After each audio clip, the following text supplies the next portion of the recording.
Let's bring in the judge now, senior judicial analyst, Judge Andrew Napolitano. The statement today, just came out today. The carrier said it wanted to issue a swift and seamless clarification.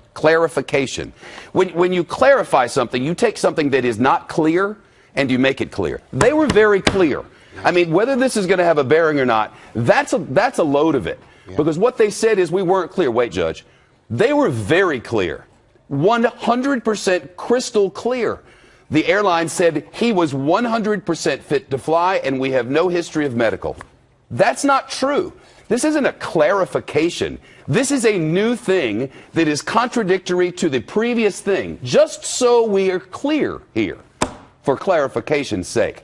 The airline now admits that in 2009, Lubitz had taken several months off during his training to become a pilot. Now listen to me. When he resumed the program, Lufthansa now admits he provided them, quote, medical documents that noted his bout of severe depression. Now, whether what happened in 2009 has relevance today is one matter, but whether they were clear or not that this is some sort of clarification, Fox News can confirm to you with direct certainty today, this is not a clarification. This is a brand new thing, not a clarification, brand new. Well, the brand new thing will be devastating for Lufthansa and for their insurance carrier, and it's obviously 180 degrees, as you just pointed out, from what Lufthansa said a week ago. Incredible. Correct. That a company like this could say one thing that is like the sky is purple, and then say porcupines are prickly, and try to say that porcupines are prickly is some sort of clarification of the sky is blue. Right. Are you kidding me, Lufthansa? Well, Lufthansa has removed itself from the protection of the Montreal Convention. What does that mean? That's an international agreement to which virtually every country and all airlines are a party that limits liability to, I'm going to approximate because it's not in dollars in the convention, $175,000 per death. That cap has now been removed.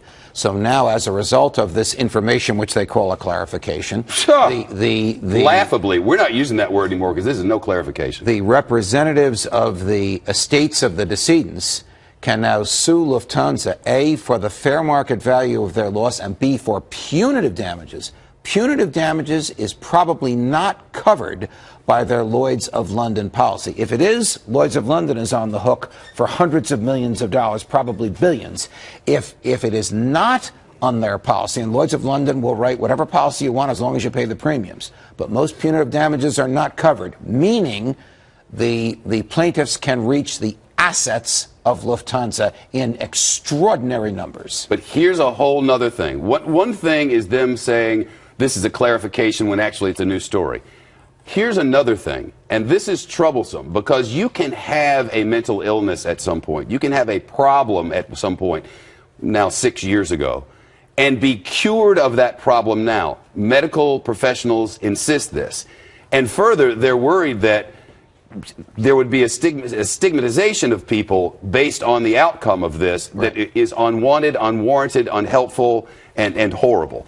So, in other words, someone who had a mental illness in 2009 might be completely clear today. We don't know whether this person was, but we know things didn't go well. Well, it would be the burden of Lufthansa through expert testimony to show that they had reason to believe that he was cleared. It does not appear that that's the case. Of course, you and I haven't seen all of the medical records. No, we don't know. But on the basis of what was revealed today and the closeness of those events to the time of this tragedy, one could easily argue that Lufthansa knew or should have known of his mental instability. And where there is the slightest doubt of the captain's mental instability, he is unfit to fly the plane. And would this not be true with a bus driver? Would this not be true with the guy driving your Uber? Yes. Shouldn't these same rules apply to all of these? Well, it would, but the scrutiny is far less in the case of a bus driver and an Uber driver. There is no international convention, and the laws are not as strict. But yes, you are correct. No one wants to put their lives in the hands of a madman. But with respect to planes, because of the number of lives and the potential catastrophic damage that could be done, the law is stricter. And here Lufthansa, it appears, did not follow the law, and as a result, they will be open to catastrophic, for them, financially catastrophic liability. But, Judge, it was a swift and seamless clarification. you know, what these PR people are like. We have some very good PR people that work for us here, but this is a stretch the likes of which you and I have not seen.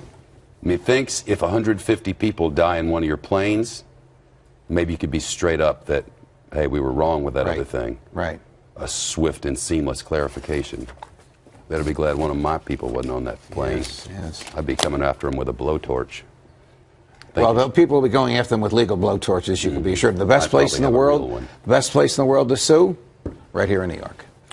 Judge, thank you. You're welcome.